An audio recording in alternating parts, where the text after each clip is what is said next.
वेदना होतात की काय असं त्यांनी विधान केलं. हा राहुल सोलापूरकर म्हणजे कोण आहे आणि त्यांनी जे विचार त्यांनी जे तो जो म्हणाला लाच, मला वाटतं असे लोकांना ज्यांनी लाच घेतात यांना लाच पलीकडं काय समजत नाही.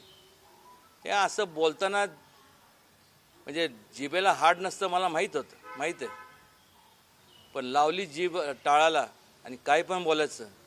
अशा लोकांच्या जिभा हसडल्याच गेल्या पाहिजे. आणि जे जे महापुरुषांच्या बद्दल असे विधानं करतात, कोणी असू दे, त्या सगळ्यांना जनतेने ठेचून काढलं पाहिजे. दिसल तिचं ठेचलं पाहिजे, वेचून ठेचलं पाहिजे. कारण की ही जी विकृती, ह्या विकृतीचं वाढ झाली तर तुम्हाला सांगतो या देशाच्या अखंडतेला धोका निर्माण होणार आहे. वेगवेगळ्या जाती धर्मात जे काय तेढ निर्माण केले जातात हे अशा विकृत लोकांमुळं. या अगोदरसुद्धा आम्ही राज्य शासनाच्याकडं आणि केंद्र शासनाकडं देवेंद्रजींना तर त्यांची मी बोलणारच आहे, भेटणार आहे.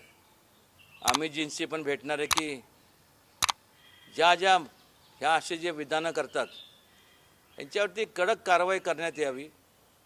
देशद्रोहाचा त्यांच्यावरती संपूर्ण कायदा लागू त्यांना केला पाहिजे. छत्रपती शिवाजी महाराजांचे जे विचार आहेत हे जर आपण जपलं नाही तर तुम्हाला सांगतोय देशाचे तुकडे व्हायला फार काळ लागणार नाही. आणि ही असे जे विकृत विधानं जे करतात हे त्याला कारणीभूत आहे. आणि त्यामुळं अशा लोकांना यापुढं त्यांचे चित्रपट कुठले जरी असतील किंवा जे जे कुठं अभिनय करत असतील त्या ठिकाणी ते हाणून पाडले पाहिजे. जे कोण फिल्म इंडस्ट्रीमधले जे काय प्रोड्युसर, डायरेक्टर किंवा जे काय संपूर्ण जे असतील या लोकांनीसुद्धा अशा लोकांना थारा दिला नाही पाहिजे. ह्या लोकांना गाडलं पाहिजे. ह्या लोकांना जर गाडलं नाही तर हा देश, या देशाच्या अखंडतेला चा प्रश्न आहे. आणि जास्तीत जास्त याचा मी कठोर शब्दात निषेध करतो. खरं तर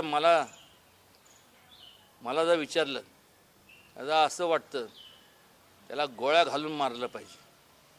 त्यालाच नाही तर असे जे लोक असतील ना त्या सगळ्यांना, कोणी पण बेताल वक्तव्य करायचं, ज्या व्यक्तींनी संपूर्ण आयुष्य स्वतःचं या देशासाठी संरक्षणासाठी परकीय आक्रमणाला सामोरे जात असताना स्वतःची जीवाची पर्वा न करता संपूर्ण जे ते पुढं गेले, अशा लोकांबद्दल असं वक्तव्य जर होत असेल तर याला दुसरं काही पर्याय नाही.